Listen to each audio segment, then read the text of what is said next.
Marca de bexiga, vacina. E tem piriri, tem lombriga e tem ameba. Só a bailarina que não tem. E não tem coceira, verruga, nem frieira, nem falta de maneira ela não tem. Futucando bem, todo mundo tem piolho, ou tem cheiro de criolina. Todo mundo tem um irmão meio zarolho, só a bailarina que não tem. Olá, está no ar mais um Papo de Mãe. E o Ricardinho tá meio diferente hoje. Cadê o Ricardinho? Pois é. O Ricardinho tirou umas férias aqui do programa, ele volta em breve e me pediu que viesse aqui substituí-lo. E você quem é? Meu nome é Irajá, sou músico, cantor, professor de música para educação infantil. E o uniforme do Ricardinho serviu bem você aí? Olha, dizem que quase. Tá bom, você vai continuar garantindo boa música pra gente. Vou fazer o possível. Obrigada pela sua participação. E o tema do programa de hoje é a mente dos nossos filhos. Quando é que a família deve desconfiar que a criança ou o adolescente tem um comportamento fora do normal? Como é feito o diagnóstico para saber se existe um problema psicológico, psiquiátrico ou até neurológico? Veja os destaques do que a equipe do Papo de Mãe preparou. Transtornos alimentares, crianças e adolescentes que enfrentam a anorexia e a bulimia. A partir dos 8, 9 anos de idade, os pais têm que ficar muito atentos a grandes mudanças nos hábitos alimentares dos seus filhos. Certeza que se ela passar vomitando, vai chegar uma hora que ela vai perder os dentes. Se a criança está quietinha no canto, também é tristinha. Eu queria saber qual o método melhor para saber se ela está com depressão ou não. Quando existe um distúrbio mental, nem sempre há um exame específico a ser feito. E o diagnóstico, muitas vezes, precisa ser multidisciplinar, ou seja, deve ter a participação de mais de um especialista. Por isso, para tirar nossas dúvidas, o Papo de Mãe promoveu aqui uma junta médica. Estarão no estúdio durante todo o programa a psicóloga e psicopedagoga Nívia Fabrício, o neuropediatra Erasmo Casella e o psiquiatra infantil Francisco Assunção. Obrigada por terem vindo. Então a gente vai conhecer as mães primeiro, porque que vieram bater um papo com a gente. Eu queria pedir para cada uma de vocês se apresentar. Oi, você é a Fernanda. Sou a Fernanda, mãe do Enzo e da Isis. E eles têm quantos anos? 5. Que vieram aqui participar, depois a gente vai conversar com eles também. E eles fazem algum tratamento? A Isis está fazendo. Então, daqui a pouco você vai contar pra gente. Você quem é? Eu sou Marlene, sou mãe do Israel. O Israel não veio, Não né? veio. Ele está com quantos anos? Está com 12 anos, fez o dia 24 agora. E ele já fez algum tratamento, alguma coisa? Ele só passou umas 2 vezes na psicóloga. E você vai contar depois pra gente, porque o Israel, ele está com 11 anos, né? É. Ele é seu filho adotivo. Adotivo. O que aconteceu com ele? A mãe dele faleceu, era minha sobrinha, e ele pediu lá no Conselho Tutelar para ficar comigo. Então eu adotei ele. E ele já está com você há quanto tempo, Marlene? Ele está comigo há 1 ano. Tá legal, daqui a pouco a gente vai saber mais. E você é Olívia? Isso, eu sou a Olívia, mãe da Nadine, que tem 16 anos. Que está aqui também. Ela está aí. E a Nadine nasceu prematura, de um parto difícil, com hipóxia e... Hipóxia, o que é? É falta de oxigenação no cérebro. E isso ocasionou uma série de coisas, entre elas ela é epilética.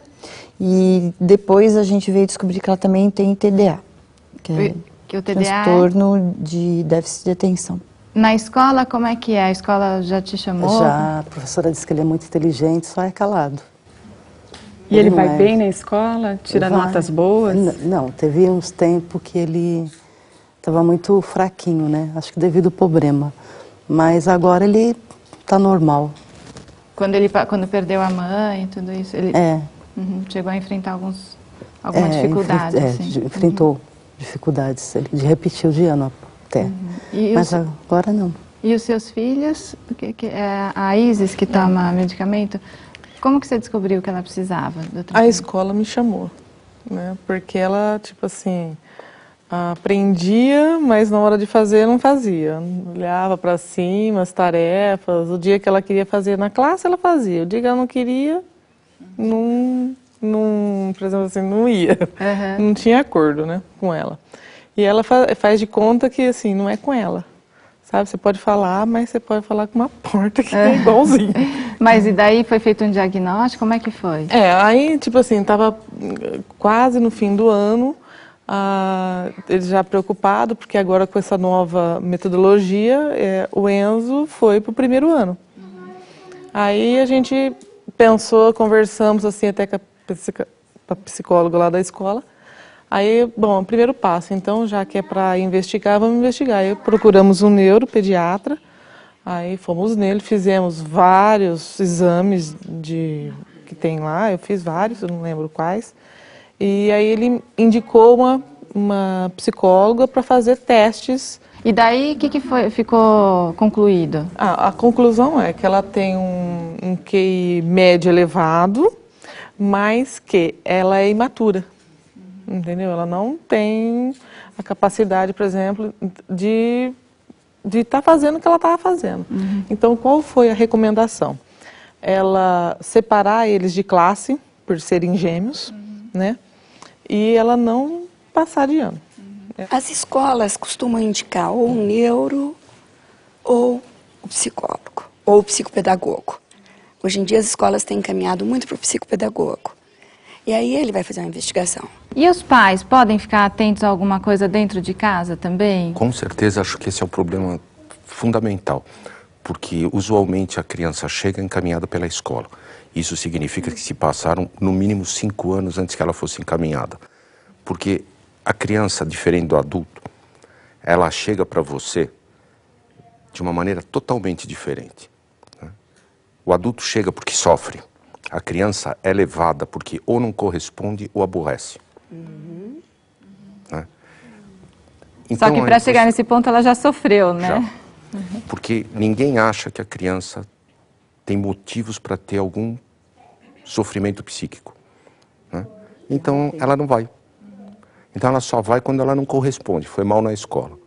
Ou quando ela aborrece, não para quieta e derruba as coisas e atrapalha o desempenho do adulto. Então aí ela é levada. Só que antes ela já deu outros sinais.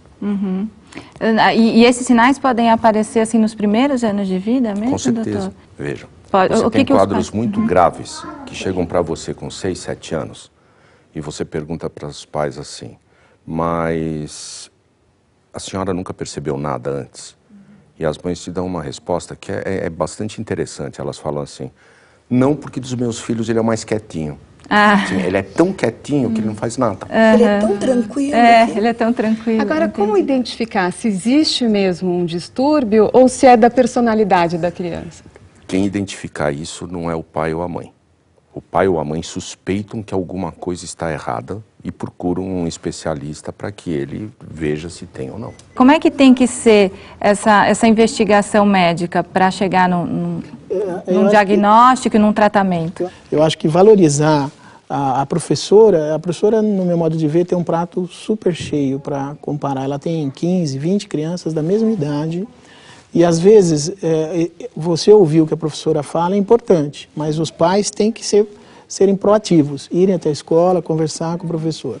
A minha opinião, do que o professor fala, ele valorizar, conversar com o pediatra dele. O pediatra dele vai encaminhar para alguém que seja, se ele não for muito especializado em desenvolvimento, seja para o psiquiatra infantil, seja para o neurologista, seja para um psicólogo. Acho que para os pais, num primeiro momento, sempre acho que é alguma coisa de personalidade. Não pensa que pode ser algum problema que precisa ser tratado, né, doutor? Pois é, mas isso é interessante porque você não pode falar em personalidade em alguém com 4 anos de idade. Né? Entendo. Uhum. É algo que está em construção. Um ponto importante, assim, o que ela tem está atrapalhando ela ou não está atrapalhando? Todos nós temos sintomas. Eu tenho até um livro que fala que crianças normais também têm problemas. E todos nós temos sintomas disso, daquilo, um é mais agitado que o outro é mais disperso em determinada situação.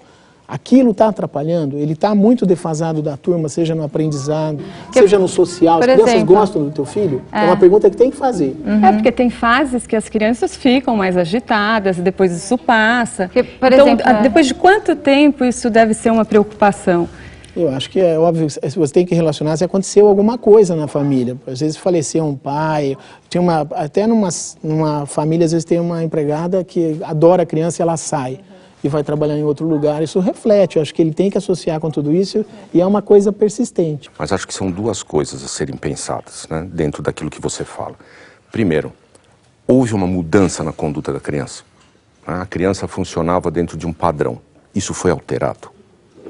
E segunda coisa, você não compara com o irmão, mas em média, as crianças funcionam de um determinado jeito. Com 8 meses, você que falou de bebê, o seu bebê se joga para ir no seu colo. Se ele não se joga para ir no seu colo, é alguma coisa para prestar atenção. Com 8 meses, há um barulho, o bebê vira para olhar. Se você faz um barulho e o bebê continua olhando para o mesmo lugar, de forma imutável, apática, é algo para você pensar. Entendi. A criança de 2 anos, por exemplo, que faz aquela birra, tem até livros, na hora do chilique. Normal. Até que ponto a birra é normal e a partir de que ponto... O meu filho está nessa fase, ele faz a birra. Outro dia uma vizinha ligou perguntando se eu estava espancando ele. De fato, parecia que ele estava sendo espancado, não era o caso. Mas ele tem 2 anos, eu acho que é na Normal. idade. A partir de que... Existe um limite para a birra deixar de ser normal? Existe de intensidade e de duração. Se o seu filho quebrar, como já aconteceram algumas vezes, o posto da Polícia Federal com 3 anos, não é normal. É a intensidade da... Essa é a intensidade. Se você não pode contrariá-lo em nada, que ele quebra a sua casa, não é normal. E a gente chama dos terríveis 2 anos. Até eu falo para os pais não falarem assim, você quer isso? Ele fala, não. Você fala, eu falo no consultório assim, você quer ser examinado na cadeira, no colo da mamãe ou na maca? Ele escolhe onde vai ser, mas ele não tem opção de não ser examinado.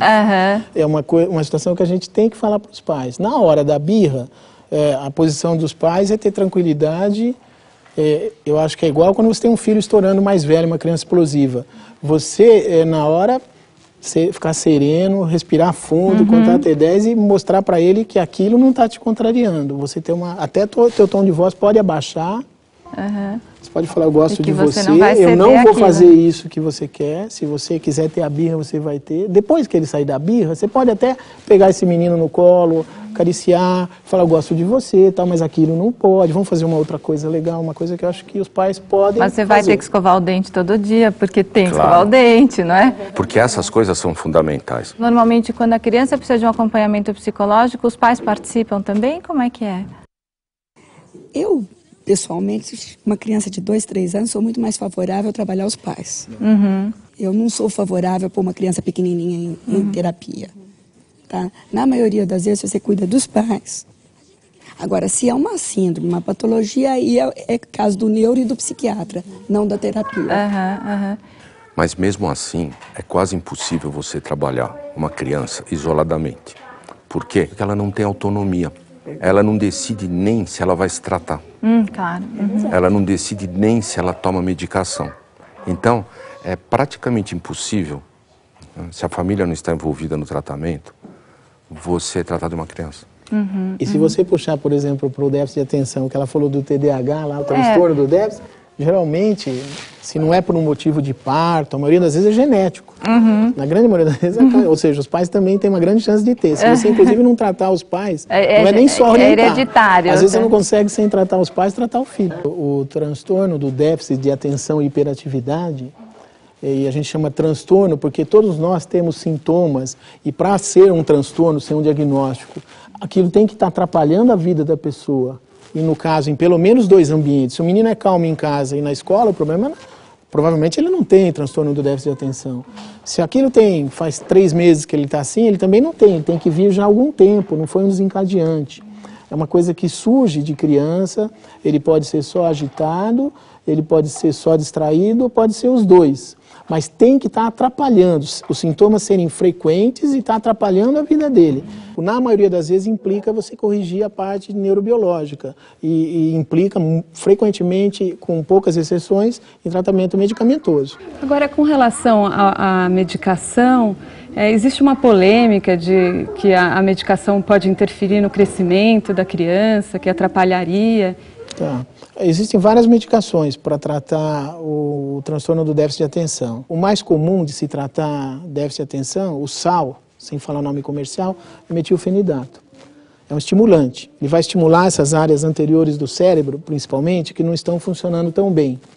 E esse estimulante tem várias classes. No Brasil a gente tem só o metilfenidato, que tem uma vantagem. Ele é desde 1955 no mercado mundial. Então ele é bem estudado, é uma das medicações mais estudadas no mundo todo. E os efeitos colaterais dele, de modo geral, não são graves. E desde que o indivíduo não tem uma cardiopatia, ele não tem um efeito colateral grave. Então você precisa excluir cardiopatia. Em relação ao crescimento, isquêmica, que na verdade, no meu modo de ver, pode existir. Acho que a gente tem que encarar que isso é uma verdade. Ele, não em todos, ele pode interferir e o indivíduo ter, não é que ele não cresce, ele pode ter um crescimento um pouco menor. E aí você tem que pôr na balança se o benefício do remédio contra um eventual prejuízo de, sei lá, 1, 2, 3 centímetros no final. Você tem uma associação desses quadros na infância com outros quadros na adolescência. Então, crianças com TDAH, elas são muito mais vulneráveis a outras patologias na adolescência, tipo quadros delitivos, uso de drogas, número de acidentes, transtornos de conduta, uma série de coisas. Então, quando se vai pensar o custo é muito alto. Queria só saber das mães, como é que tem sido na relação com a escola? Ela foi, aos 11 meses, foi colocada numa escolinha particular, que era a mesma escola da irmã, e já tinha aquela indicação, não me deixa ela subir e descer de escada sozinha. Ela já começou a andar e tal, mas ela tinha assim de 10 a 15 crises epiléticas por dia. Nossa. Dessa série de médicos que eu fui, cada um falava uma coisa e na grande maioria eles falavam assim, você tem que tirar sua filha da escola normal e colocar ela numa escola especial. E eu dizia assim, mas eu não vejo ela com esses olhos que vocês estão vendo. Eu não acho que ela está tão necessitada de uma escola especial, porque ela consegue fazer a maior parte das coisas. Só que tem alguns momentos que ela tem crises. Então, nesse momento, você precisa dar uma assistência especial. No resto, ela caminha bem. Ela está agora no 2º ano do ensino médio. Então, ó, daqui a pouco vai continuar a nossa conversa, que eu tenho que chamar o próximo bloco, e daí eu quero saber de vocês como é que tem sido na escola, tá bom? O Papo de Mãe volta já.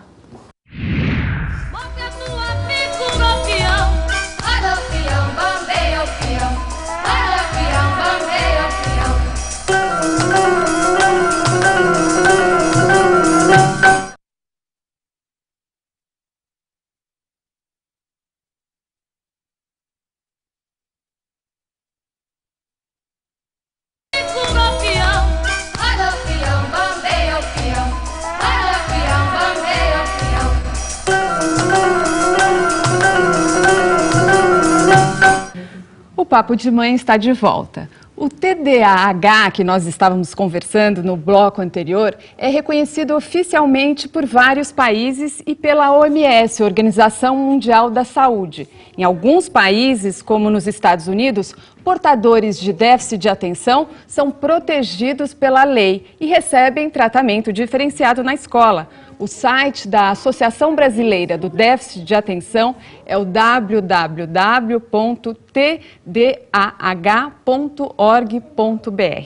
Eu queria saber de vocês da posição da escola onde os seus filhos estudam. As professoras ajudam, elas reclamam? Eu sinto que a escola está aprendendo a lidar com crianças com problemas a partir da minha filha, porque eu estou insistindo muito em manter a mesma escola, que é próxima de casa. E o que a gente tem visto Desde então, é assim, a coordenadoria está abrindo espaço para ela que ela faça a prova em sala separada, sem contagem de tempo para fazer a prova, mas isso por causa da insistência, a minha e de algumas outras mães que também têm filhos com dislexia e outras coisas, né? A gente vai falar de dislexia depois também. Marlene, quer dizer, o seu filho não faz tratamento, ele está em que ano? Ele está na terceira série. Terceira série, mas ele passou por um trauma de perder a mãe, né? Assim, acho que o trauma já vem desde de criança, né? Porque a mãe dele, na realidade, ficou grávida de gêmeos, né? Perdeu. Ficou ele. Aí eu acho que ele já nasceu com algum probleminha, né? Devido a isso, que ela tomou muito remédio, né? São seis filhos. Seis filhos. E você ficou com... Mais velho. Com ele, que é o mais velho. E os outros ficaram com quem? Com a minha irmã, que é avó dele. E você não tem filhos biológicos? Não, filhos biológicos não. Como que ele chama mesmo? Israel. Israel. E daí, como é que tem sido na escola? Ele está numa escola... Tá, pública. Na escola pública. E os professores têm sido legais até depois de tudo isso? Como é que tem sido lá na escola? Sim, ele tem dificuldade para aprender, né? Porque ele está na terceira série, com 11 anos. Ele já repetiu? Já. O irmão dele, que é mais novo, já tem mais possibilidade, né? Aprende mais com facilidade. Será que, no fundo, ele precisava ter um acompanhamento? O que a senhora acha? Os professores têm muito boa vontade. Os professores se esforçam. Mas a estrutura da escola ainda não está pronta para dar o suporte necessário. Eu tenho visto que os professores têm uma gana de aprender absurda.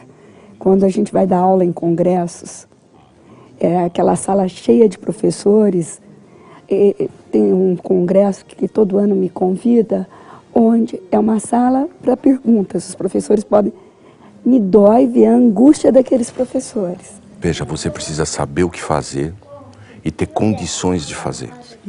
A nossa escola não tem condições nem de ensinar direito crianças que não têm nada. Eu acho que algumas coisas simples o professor pode fazer.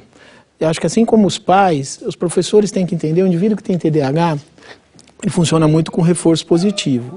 Ele não está fazendo aquilo de, se ele é agitado, de provocar o professor. Ele não está distraído, quando ele é só distraído, porque ele não está interessado. Ele não pode. Então, por exemplo, vamos dizer que ela também tem déficit de atenção e eu sou professor. Eu estou dando aula para ela e ela está voando. Eu não vou perguntar para ela nada na hora que ela está voando, porque senão ela vai ficar já envergonhada e vai. Eu chego perto e pergunto para Helena. E aí ela acerta. Marlene, desculpa. Para Marlene ou para Fernanda, e elas acertam e ela fica assustada e vai prestar atenção. Entendi. Na hora que eu vejo que ela está prestando atenção, eu vou lá e pergunto para ela. Aí ela acerta, faz um espiral para cima. E agora você prestou atenção que o nome dela é Marlene. Marlene, mas deve ser atenção. Mas e você falou brincando, você não me jogou espiral para baixo. Então foi bom. Mas aí, isso é uma parte. Então, procurar ter o reforço positivo do que ele melhora e não jogar ele lá embaixo. E a outra, tem um monte de coisa básica, deixar ele perto do professor, não deixar perto da janela, não deixar lá atrás. De vez em quando trazer a criança com o olhar. São coisas simples que dá para fazer. E aos pais, o que cabe aos pais? Eles devem ir mais para a escola, ter mais conversas, ter mais essa... eu acho que porque às vezes os pais delegam muito para a escola. Devem sempre se aproximar da escola. Porque é uma queixa interessante. Os pais queixam que a escola não dá atenção. A escola queixa muito que os pais não dão atenção. Eu ouço a queixa dos dois lados. Mas nós temos telespectadores que reclamam, né? Porque a professora acaba tendo mais trabalho com aquela criança que tem o déficit de atenção, que tem hiperatividade. Então, para ela é um trabalho. E às vezes a professora reclama dessa criança. Quando ela fala que a escola foi extremamente gentil e está aprendendo junto, coisa que é um erro, porque a escola não tem que aprender com a filha dela. A escola tem que ter estrutura e os professores têm que ser ensinados, não pelo programa de televisão, mas por programas de atualização. Por mais boa vontade que ele tenha, ele não consegue fazer isso. Um professor brasileiro trabalha em 3 lugares diferentes para sobreviver. Ele não consegue fazer redes. Então, eu acho que se nós não tomamos cuidado, nós fazemos a mesma coisa que se pede para o professor. O professor pode fazer isso? Pode. Mas ele precisa ter estrutura para fazer isso. Não dá para a gente esperar a política pública, a gente tem que insistir. É por isso que eu estou querendo trazer por esse lado de novo. Aí você tem o filho, aí o filho repetiu de ano e muda de escola. Ela fala, não vou falar nada lá. não vou falar nada naquela escola porque eu vou esperar eles perceberem para ver se meu filho tem. E quando é o contrário, ela cativar o professor. Meu filho tem, eu preciso da sua ajuda. Ela tem que pegar a ajuda do professor e cativar esse professor para estar do lado dela. Eu preciso de você. E a professora também que alerta sobre um eventual problema do filho, você não vê como inimiga, ela não está fazendo diagnóstico. Eles alertam, eu falo, olha, eu tenho aqui, teu filho está diferente, procura alguém. Mas aí a tendência é ficar com raiva da escola. Vamos saber um pouquinho então da Fernanda, como é que foi na escola?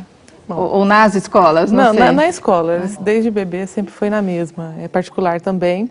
Mas assim, eles sentiram uma dificuldade, chamaram meu marido para conversar a respeito da Isis, né? Que eles ficaram todos assim receosos. Não, gente, não tem problema, vamos procurar alguma coisa, sem problema nenhum, né? Não tive essa, tipo assim...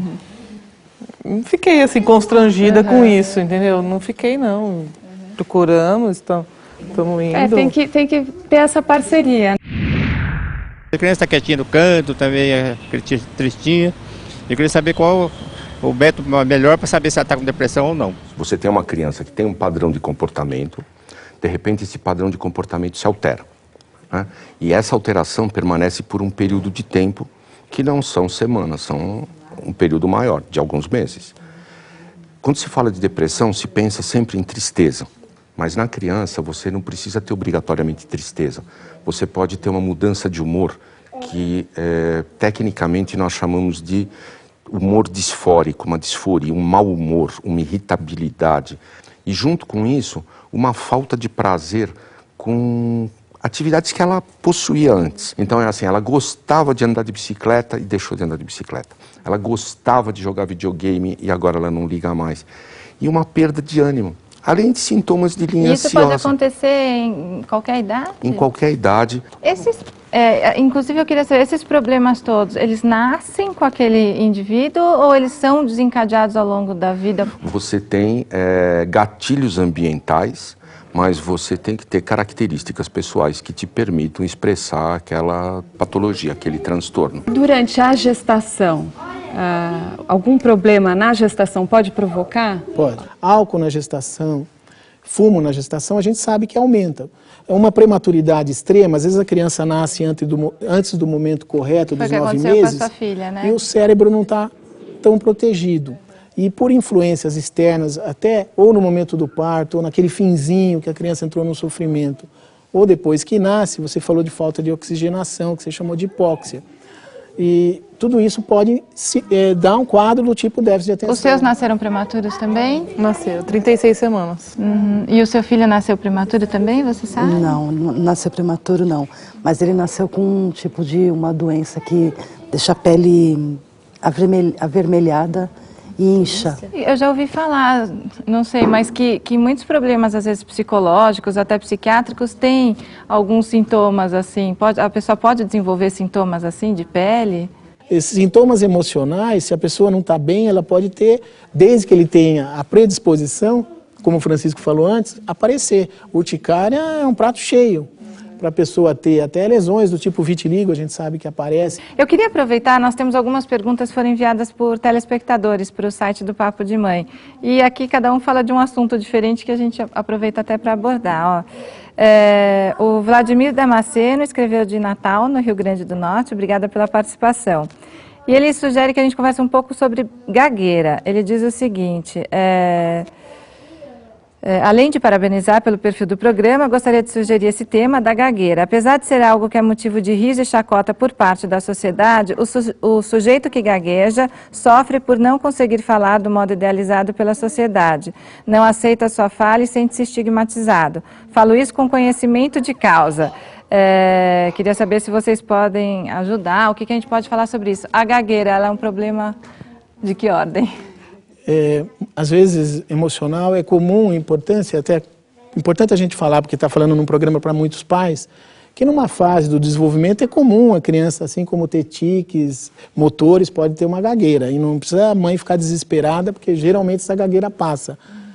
E existe a gagueira, o distúrbio, aquele que fica, que tem um nome também que chama tartamudez, que não é muitas vezes tão simples de tratar. E você tem fonoaudiólogos específicos, terapeutas emocionais, eventualmente você associa uma medicação para diminuir a ansiedade. E eu tenho aqui o comentário que foi enviado pela Carla Marçal, que é mãe do Renan, de 2 anos. Ela diz o seguinte: obrigado, Carla, pela participação. Gostaria de sugerir um programa sobre transtorno global de desenvolvimento infantil. O que é isso, doutor? Então, acho que esse precisaria um programa inteiro. Os transtornos globais de desenvolvimento são quadros que basicamente se caracterizam por alterações de sociabilidade, um isolamento marcado. Autismo? Autismo faz parte dos transtornos globais de desenvolvimento. Então, esse isolamento, alterações de linguagem e alterações de motilidade, né? Estereotipias, rituais. E são quadros graves, né? Primeiro porque eles têm uma prevalência hoje considerada relativamente alta. Alguns autores estão falando hoje entre 1 para 500 nascimentos, o que é muito. Né? Se lembrarmos que síndrome de Down é 1 para 600, é bastante. Segundo, porque associado a retardo mental aí ao redor de 70% das vezes. Então, isso dá uma gravidade do quadro. Queria aproveitar que tem uma outra pergunta aqui de um telespectador, o Olivaldo Peixoto de Oliveira, e ele escreveu sobre autismo, um tema que a gente também tem ouvido, né, doutor? Ele fala, olha, tem um filho que se chama Oliver e ele tem autismo. Eu gostaria de ver uma reportagem sobre autismo, uma discussão sobre isso, e também manda parabéns pelo programa.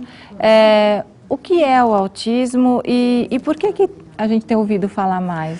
Então, é uma síndrome comportamental de base biológica. Isso é importante para nenhuma mãe ou pai ficar achando que são os responsáveis pelo autismo, pelo jeito que cuidaram dos filhos. Então, uma síndrome comportamental de base biológica que cursa como um problema de desenvolvimento, ou seja, aparece desde que a criança nasce e isso se estabelece ao longo de todo o desenvolvimento e que se caracteriza pelas alterações de sociabilidade, de linguagem e de motilidade. E afeta mais os meninos, né, doutor? Numa proporção de 4 para 1. Por quê?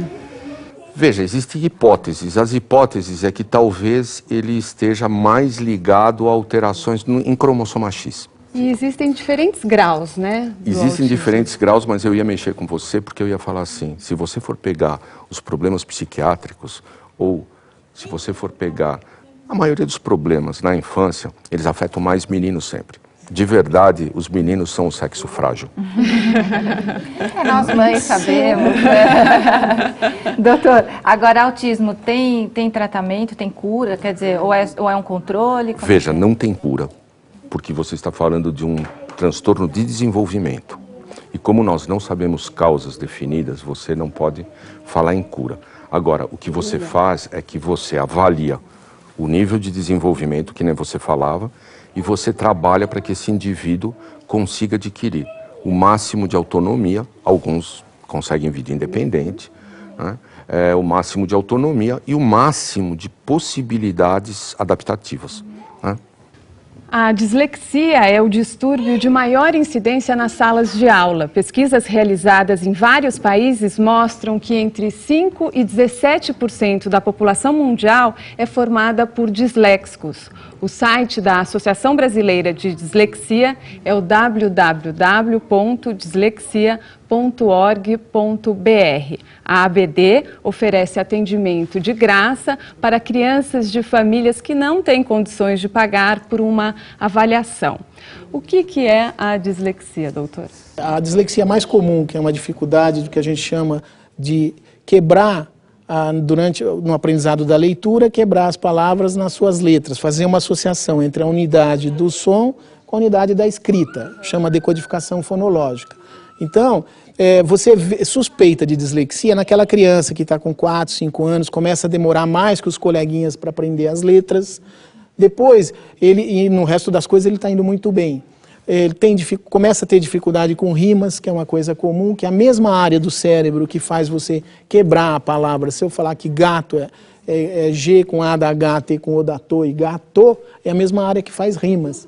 Então, o indivíduo, geralmente, também, nessa forma mais comum da dislexia, tem dificuldade com rimas. Naquela fase de 4, 5 anos, que a criança falou, caiu um botão, seu pai é gordão, coisa do tipo, você vê que ele tem mais dificuldade. Aí chega com 6, 7 anos, está todo mundo aprendendo e ele não. Disléxico, deixa de ser disléxico? O disléxico, a vida toda ele é disléxico, mas ele aprende a ler. Então, por exemplo, se eu for disléxico e você me der um texto simples, eu vou ler relativamente bem aqui, porque eu já li gato tantas vezes, eu começo a ler, eu não preciso decodificar. Gato vai leitura de uma outra região. Agora, se eu caio, falo, por exemplo, muita gente vai ler uma leitura, por exemplo, na Igreja Católica, vai ler a primeira leitura, está cheio de palavras difíceis lá, ele se embanana. O disléxico, eu acho que é importante, desculpa, ele é um cara que pode ser muito inteligente. Aliás, alguns disléxicos que eu conheço e que são brilhantes, eles falam assim, eu sou treinado a raciocinar. Enquanto você lê automaticamente, para eu ler, eu fico raciocinando. Uma coisa tão simples para você, para mim, eu raciocino. Então, a dislexia, o importante é reconhecer, melhora muito quando identificada precocemente e tratada. O que a gente percebe em todos esses casos é que precisa ter o diagnóstico para definir um tratamento. Agora, Mariana, né? tem uma questão que eu que estou na escola vejo muito. Nem todo problema de alfabetização é dislexia. Importante. Então eu vou pedir para a gente continuar no próximo bloco essa conversa. Queria agradecer a presença do Dr. Francisco Assunção aqui. Eu que agradeço o convite. Obrigada pela participação. E também no próximo bloco uma reportagem de Rosângela Santos sobre problemas psiquiátricos ligados aos alimentos. O Papo de Mãe volta já.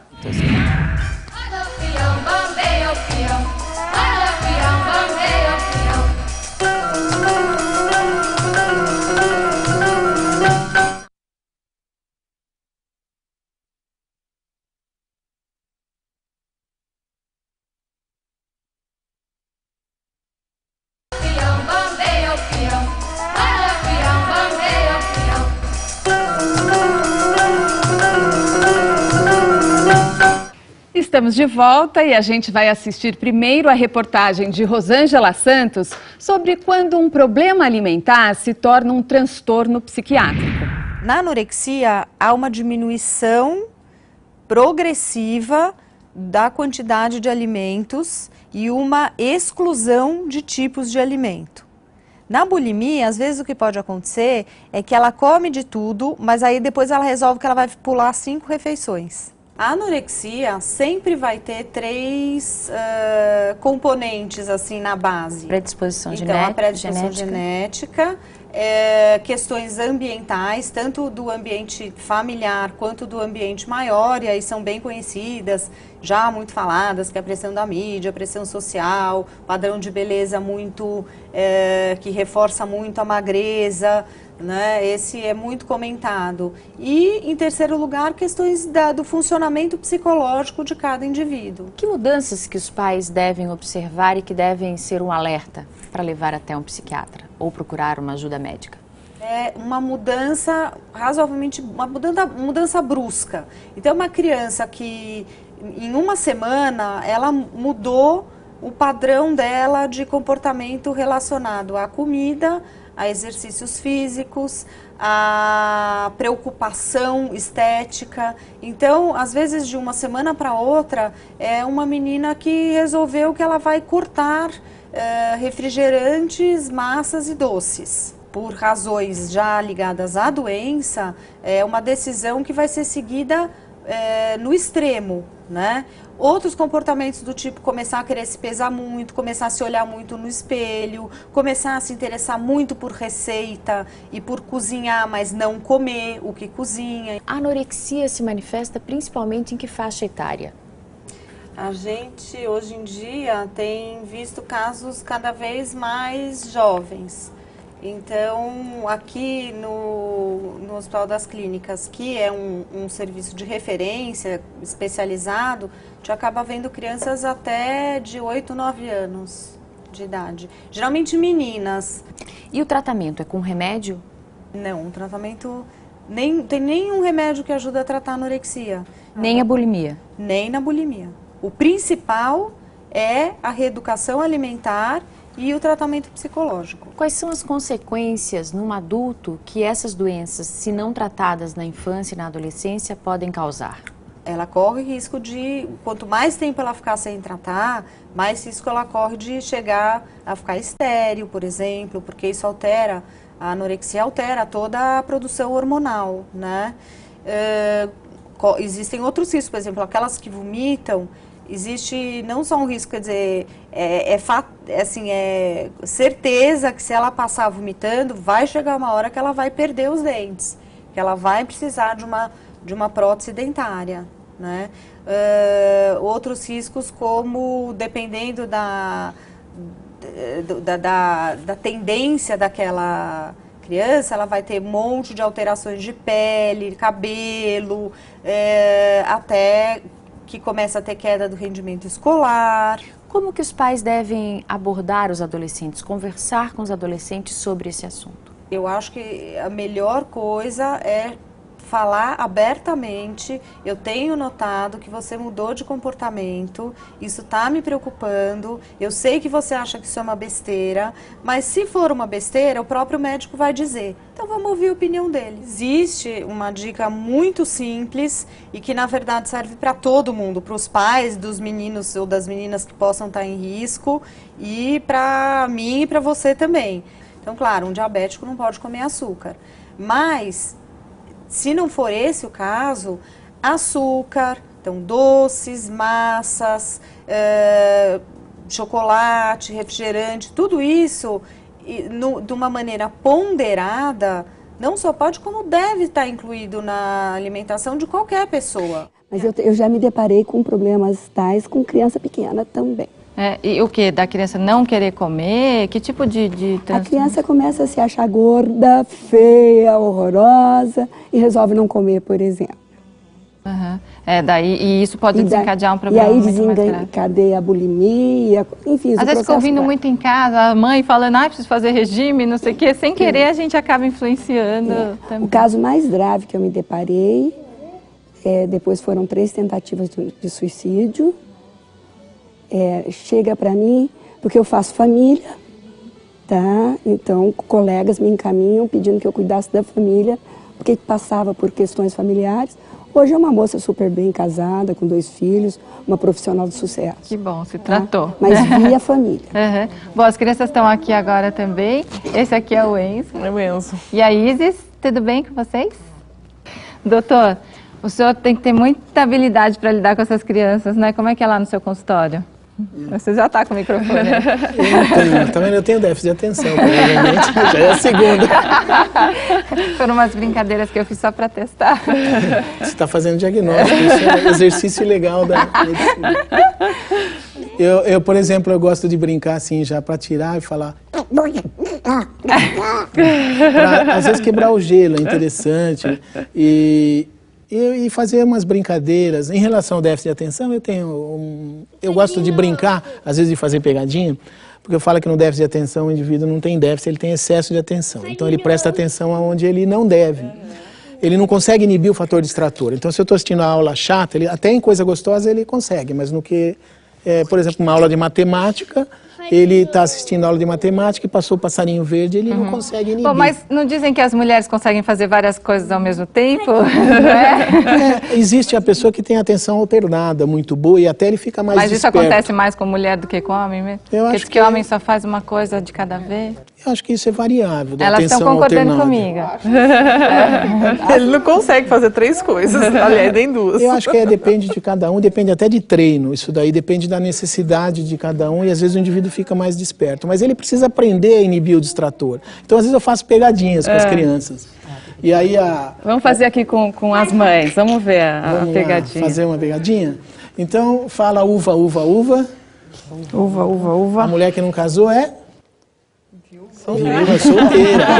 Então, aí a importância não é a brincadeira de cair na... Às vezes você faz com o indivíduo com TDAH e ele cai em todas. Você fala, eu vou fazer pegadinha.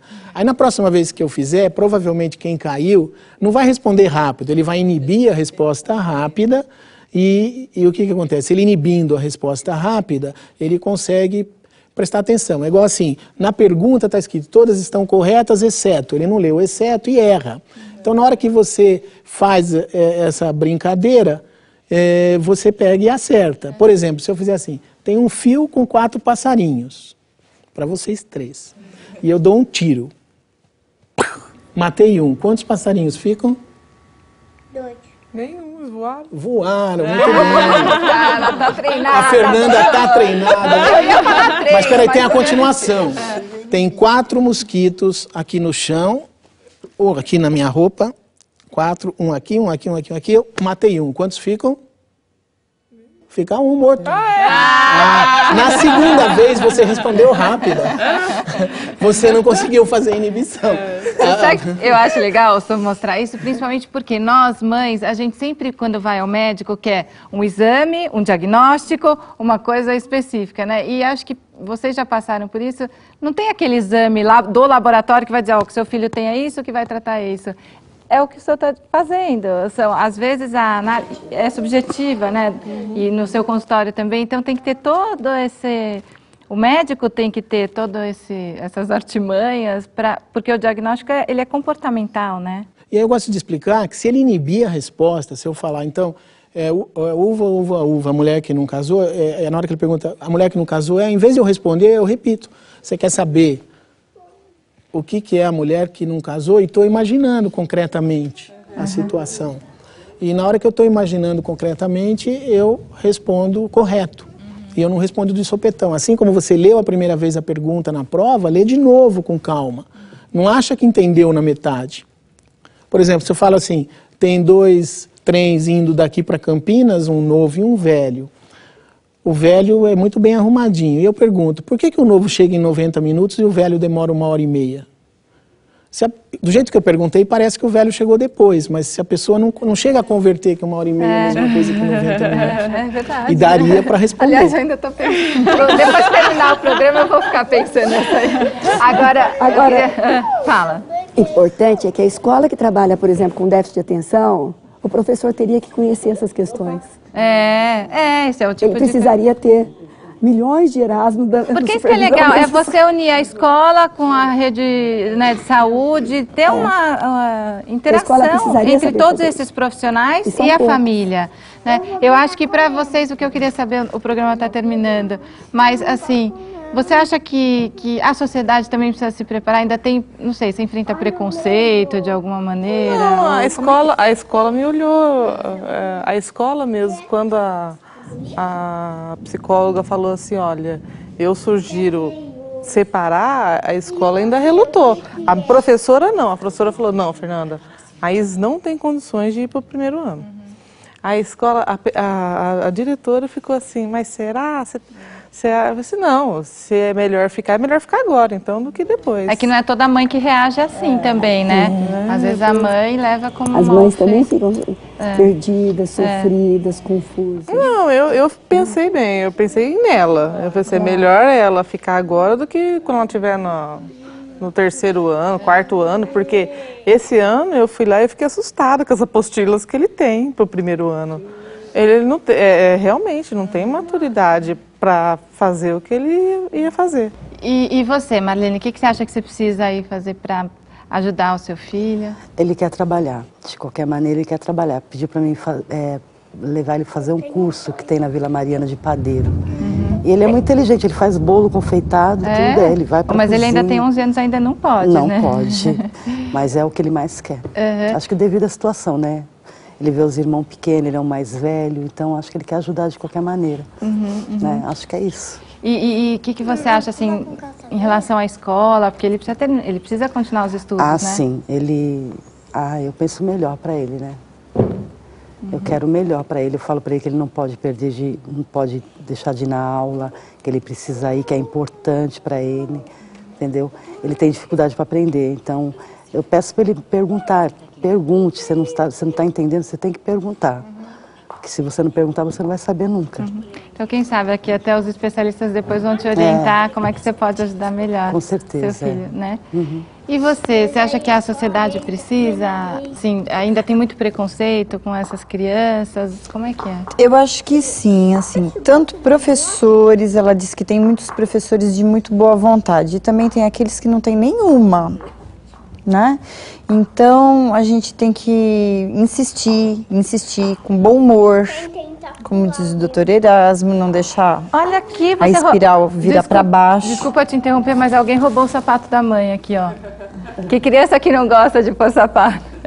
Então, não deixar a espiral cair para baixo, sempre estar com a autoestima alta, tanto mãe quanto filha, quanto os professores. Os que são legais a gente tem que estimular, parabenizar, de preferência na frente dos professores que não são tão legais assim, para eles verem que eles precisam também se adequar a essa realidade, né? E vamos saber da Nadine, então. Nunca desistir de melhorar sempre a vida de todos eles. Nadine, como é que é lá na escola? Como é que é? Você tem uma turma legal? Como é que são seus amigos? Conta um pouco. Tenho, são legais meus amigos, mas às vezes é meio complicado. Mas é para todo mundo mesmo, né? E você já pensou em que carreira você quer seguir? Qual profissão você quer seguir? Ainda não. Não? O que você gosta de fazer? Eu fico muito no computador, né? Internet, assim. Mas a gente estava conversando no começo do programa, né? Até sua mãe falou que já tem uma profissão aí que você tem pensado. Ser o quê? Modelo. E maquiadora, né? Também. Gosto. Legal, tá bom. Tá bom, então obrigada a todos por terem vindo participar do programa. Queria saber se vocês podem deixar algum site para os pais que ainda tiverem algumas dúvidas. Acho que é reforçar o que a Olivia falou, ser otimista, acho que tudo isso pode melhorar muito a vida da pessoa. O site que eu queria reforçar, que a Roberta já falou, é o da Associação Brasileira de Déficit de Atenção, eu sou da parte da coordenação científica, é o www.tdh.org.br. Acho que é um site muito interessante no tocante ao TDAH. Tá ótimo. E essa? O site que eu deixaria é uma escola especializada em dificuldades de aprendizagem, não em patologias maiores, TDAH, etc. www.graphen, graphein.com.br. Muito obrigada a todos por terem vindo e no próximo programa nossa conversa vai ser sobre mães jovens, muito jovens, os riscos e as consequências da gravidez na adolescência. E como fica a mãe da adolescente grávida? Saiba mais sobre o nosso programa. Acesse www.papodemãe.com.br. Até o nosso próximo encontro. É com você, Irajá. Eu morava na areia, sereia, me mudei para o sertão. Sereia, aprendi a namorar. Sereia, com aperto de mão. Oh, sereia. Tem 2 trens indo daqui para Campinas, um novo e um velho. O velho é muito bem arrumadinho. E eu pergunto, por que o novo chega em 90 minutos e o velho demora 1h30? Mas a pessoa não chega a converter que é 1h30 é a mesma coisa que 90 minutos.